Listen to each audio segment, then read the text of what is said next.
Sahabat, malam di Kota Sampit, Kabupaten Kota Waringin Timur, Kalimantan Tengah baru saja beranjak. Hari Minggu dini hari 18 Februari 2001, tepat pukul 01 waktu Indonesia Barat, sekelompok warga Dayak menyerang rumah seorang warga Madura bernama Matayo di Jalan Padat Karya.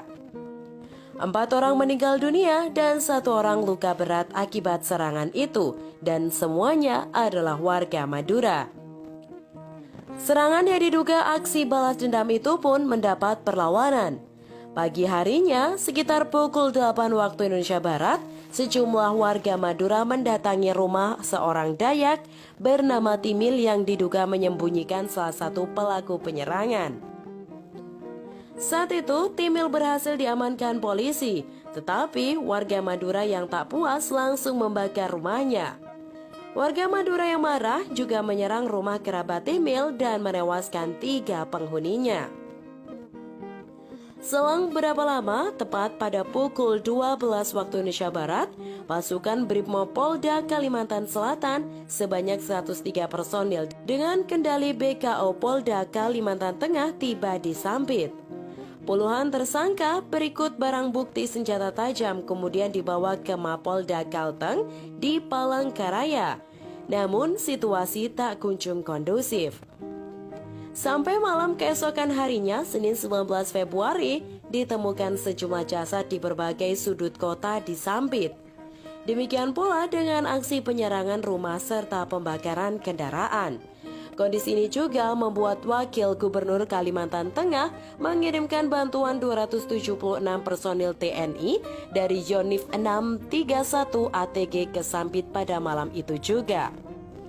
Yang jelas, pada 18 dan 19 Februari 2001, Kota Sampit sepenuhnya dikuasai warga dari Madura. Selama 2 hari sejak penyerangan rumah Matayo, warga Madura bertahan, bahkan berani melakukan sweeping terhadap pemukiman-permukiman warga Dayak. Namun, situasi berbalik pada 20 Februari 2001, ketika sejumlah besar warga Dayak dari luar kota berdatangan ke Sampit. Warga Dayak pedalaman dari berbagai lokasi daerah aliran Sungai Mentaya seperti Seruyan, Ratu Apulut, Perenggean, Katingan Hilir, bahkan Barito berdatangan ke Kota Sampit melalui hilir Sungai Mentaya dekat pelabuhan. Ratusan warga Dayak itu lalu menyusup ke daerah Baamang dan sekitarnya yang merupakan pusat permukiman warga Madura. Mereka mampu memukul balik warga Madura yang terkonsentrasi di berbagai sudut jalan Sampit. Hari-hari berikutnya, gelombang serangan warga Dayak terus berdatangan. Bahkan sebelum menyerang, seorang tokoh atau panglima Dayak dikabarkan lebih dulu membekali ilmu kebal kepada pasukannya.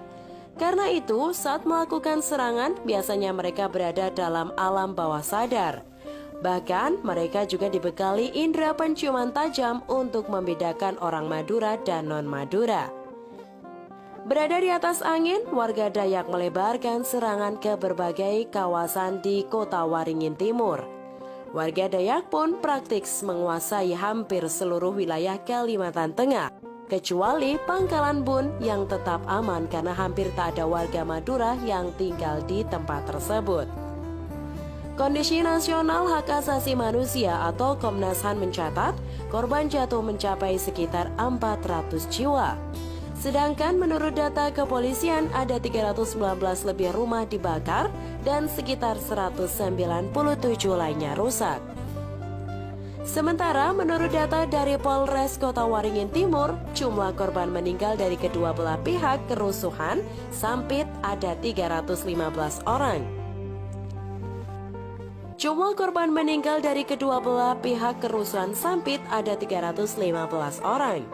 Jumlah rumah yang dibakar 583 dan dirusak 200.